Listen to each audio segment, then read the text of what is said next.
Assalamu alaikum everyone.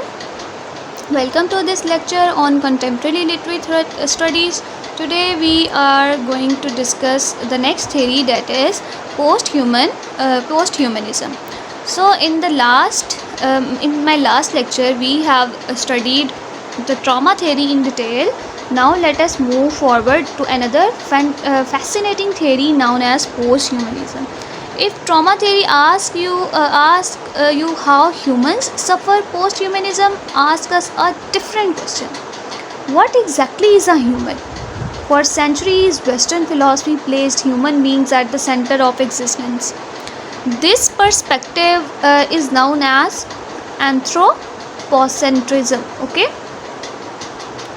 human beings were considered superior to animals, machines, and nature.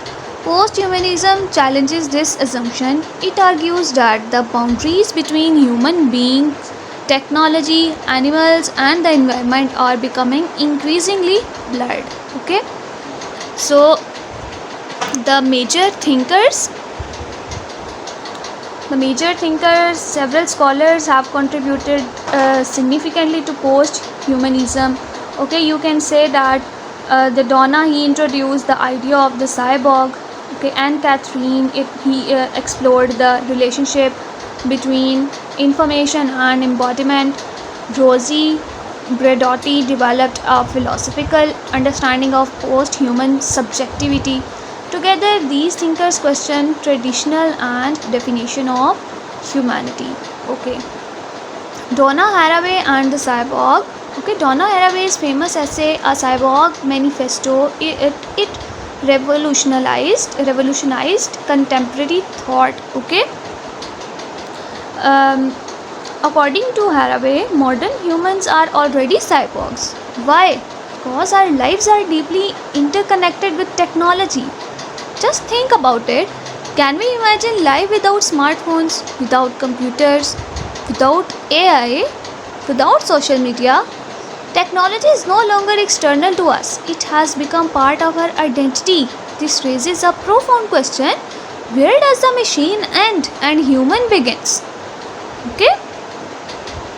So, these are basically the central ideas of these theories. Okay, if we are challenging anthropocentrism, posthumanism rejects the idea that humans occupy the center of the universe.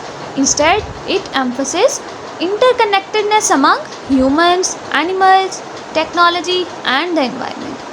So, consequently, humans are no longer viewed as isolated and autonomous beings. They are part of a larger network of relationships. Artificial intelligence and posthumanism, perhaps no development illustrate posthumanism more clearly than an artificial intelligence. Okay, AI systems are increasingly capable of generating language, solving problems, and creating art. This development forces us to confront difficult philosophical questions. And these are: can machine think? Okay? Can consciousness exist beyond biological bodies? Will the distinction between human intelligence and artificial intelligence continue to exist? These questions are no longer science fiction. Okay?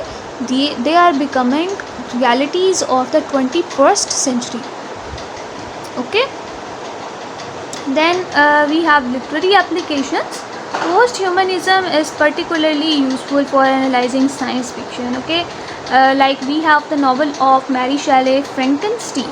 Okay, Mary Shelley's Frankenstein. It explores artificial creation and the ethics of knowledge. Okay, another novel, that is Never Let Me Go. It examining cloning and humanity. Okay, many dystopian novels investigate relationship between humans and technology. So thus literature becomes a laboratory for exploring the future of humanity. Okay, now we can also have the comparison of trauma theory and posthumanism. Although these theories focus on different issues, they share an important characteristic. Both challenge traditional assumptions. Trauma theory challenges the idea that human experiences are transparent and easily understood, but posthumanism challenges the belief that humans occupy a privileged position within the universe. One investigates memory and suffering. The other investigate identity and existence. Together, they represent some of the most innovative directions in contemporary literary studies. So, as I told you before, the posthumanism theory and the trauma theory, they tell us how literary criticism continues to evolve. In an age of artificial intelligence and digital technologies, just this is my question: are we entering a post-human future, or are we simply redefining what it means to be human? Okay, this is my question from you. You can give me answers in the comment section, and hope it is easy for you to understand. Thank you very much.